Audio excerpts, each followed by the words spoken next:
Okay, I need to be honest about something because it kind of contradicts what I told you a few videos ago. I said the reason clones fail is because viewers form a bond with a real creator and you can't fake that. And I still believe that, but then I found out about a guy who runs roughly 20 faceless YouTube channels with a combined 2.5 million subscribers. No face, no name most people would recognize. One of his videos cost $250 to make and pulled in over $20,000 from 5 million views. So either I was wrong or there's something more complicated going on. Let's actually dig into it because I think it's the second one. Here's the bigger picture first. Faceless channels aren't some fringe experiment anymore. They now make up 38% of all new monetized YouTube channels, up from just 12% back in 2022. That's not a trend. That's basically a third of the entire new creator economy deciding showing your face is now optional. So how does a guy running 20 channels at once get away with the exact thing that killed my one measly channel?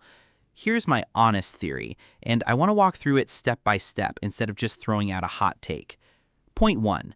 Volume isn't the strategy, it's the byproduct. He's not running 20 channels because quantity magically works. He's running 20 because he's treating each one like an actual small business with its own research, its own niche, its own production pipeline.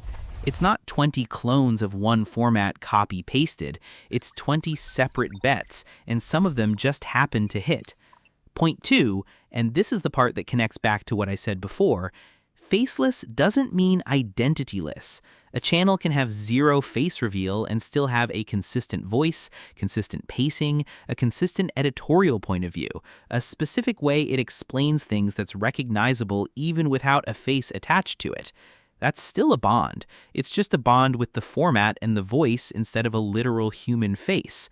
My mistake wasn't saying bonds matter. My mistake was assuming a bond requires a face. It doesn't. It requires consistency and a point of view.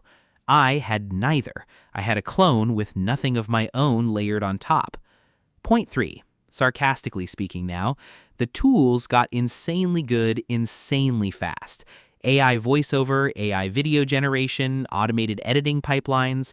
This stuff has made the entire faceless format viable at a scale that just wasn't possible a couple years ago, which is genuinely impressive.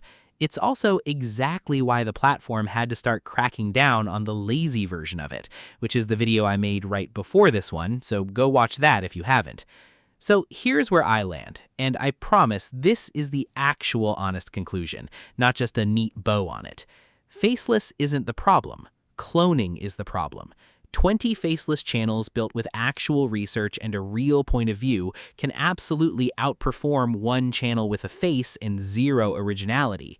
I just happened to build the worst possible version of the format. Copy the content, skip the point of view, skip the research, and hope volume alone would carry it. It didn't. It was never going to.